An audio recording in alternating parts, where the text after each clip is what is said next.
January 30th, 1900, 10:15 a.m. A shot. From a second-floor window. A governor falls. 3 days. Then death. One suspect. Who wasn't even there. 8 years in prison.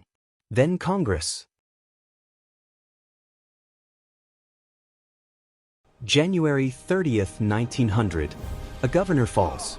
The bullet came from a window in the State House. The man they blamed. He wasn't even in the building. Caleb Powers didn't start life in politics. He started it as a farm boy in the Whitley County hills of Kentucky, born in 1869, to parents who had nothing but land and hope. One-room schoolhouses, dirt roads, a world where you either worked the soil or you got out. Caleb chose to get out. He studied everywhere. Union College, West Point, law school in Indiana. West Point kicked him out for eye problems. Temporary blindness, they said. But he kept moving. By his mid-20s, he was back in the mountains, teaching kids in those same schoolhouses he grew up in. Then he became school superintendent. Twice. He fought for better facilities, stricter attendance. He was good at it. But Caleb Powers wasn't built for classrooms. He was built for stages. The man could talk. Not the polished kind of talk you hear in Louisville or Lexington. The kind that made mountain folks lean in plain and direct. The Republican Party noticed.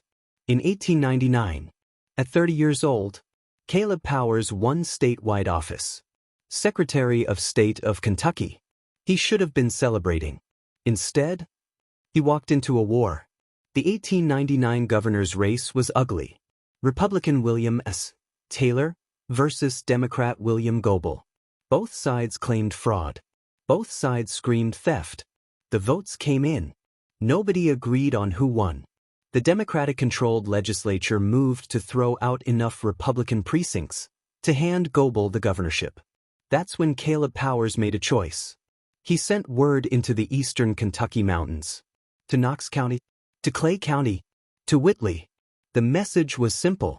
Come to Frankfort. And they came. Thousands of them. Loyal, ready. The newspapers called them the Mountain Army. Some said they were there to protect the ballot. Others said they were there to start a coup. But here's what nobody disagrees on. Frankfort was a powder keg. His office in the State House overlooked the main walkway between the Capitol Hotel and the Legislative Building. Every politician, every legislator, every power broker in Kentucky walked past his window. It was the perfect vantage point. January 30th, 1900. William Goebel walked toward the Capitol, flanked by 2 bodyguards. Shots rang out. Goebel dropped. The bullet came from somewhere in the executive building. Witnesses pointed toward the Secretary of State's offices, toward Caleb Powers' window. But Caleb wasn't there. He was miles away, traveling with his mountain army, rallying supporters to stay in the Capitol. Goebel died 3 days later, on February 3rd. Before he died, the legislature certified him as governor. A governor elected by a legislature. A governor who never served a full day. A governor murdered, in broad daylight. Someone had to pay. They arrested Caleb Powers as an accessory to murder. The prosecution built a theory. Powers brought the mountain men to Frankfort. He controlled the offices where the shot was fired. He had motive. He had access. He had an army. A Clay County marksman named James Howard was in the frame too. But the real target, Caleb Powers, they called him the mastermind.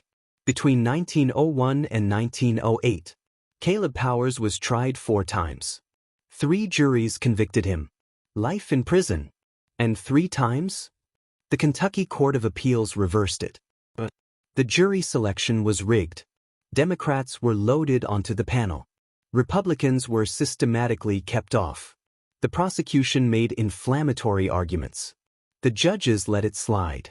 One appeals court said it bluntly, no case was ever tried in Kentucky springing more exciting causes or arousing more party passion. Even the U.S. Supreme Court weighed in. They didn't declare him innocent, but they acknowledged the trials were tainted by misconduct and discrimination that would shock all who love justice. Still, they let Kentucky handle it. So Caleb went back to prison. Again, and again, and again. But here's where it gets interesting. While he sat in a cell, Caleb Powers became a hero. From behind bars, Caleb Powers wrote a 500-page autobiography. It was part defense, part manifesto, part mountain memoir. He called it My Own Story. In it, he painted himself as a reformer, destroyed by a political machine. A mountain boy crushed by bluegrass elites. A man who tried to protect democracy and got railroaded for it. Self-serving? Maybe. But it worked.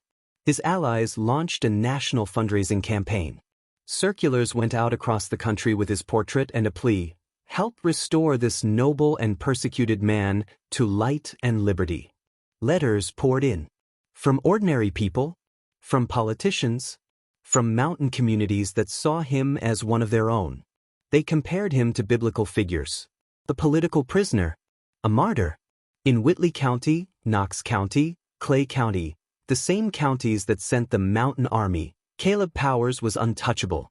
In 1907, his fourth trial ended in a hung jury. 6 for conviction, 6 for acquittal. The state was exhausted. The case was a circus. In June 1908, Republican Governor Augustus Wilson granted Caleb Powers a full pardon. After 8 years in prison, Caleb walked free. And 2 years later, he ran for Congress. In 1910, Caleb Powers won a seat in the U.S. House of Representatives. The Mountain Army counties voted him in. The same people who followed him to Frankfort.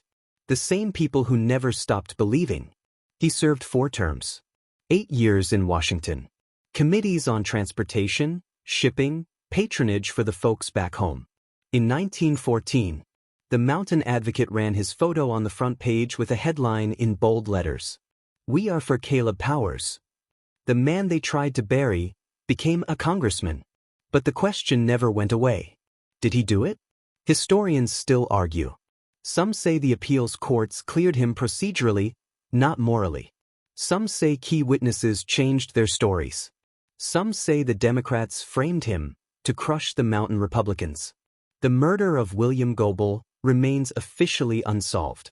Caleb Powers died in Baltimore in 1932, at 63. He's buried in Barberville Cemetery, a few yards from governors and judges who took easier roads to power. Tour guides stop at his grave. They tell the story of the Secretary of State accused of assassinating a governor who later sat in Congress for 8 years. Guilt or innocence? The law closed the book. History never did. So here's what we know for sure. A farm boy from the Kentucky hills rose to statewide power. He organized an armed militia. A governor was shot. He spent 8 years in prison. And then he became a congressman. Was Caleb Powers a conspirator? Or a scapegoat? Maybe the real question is this. In a system where the jury's rigged, the prosecutors are out for blood, and the appeals courts keep saying, something's wrong here, does guilt or innocence even matter? Because the people who loved him never stopped. And the people who hated him never forgot. If you think the justice system failed Caleb Powers, drop a comment. If you think he got what he deserved, tell me why. And if you want more stories on true crime and wrongly accused, hit subscribe.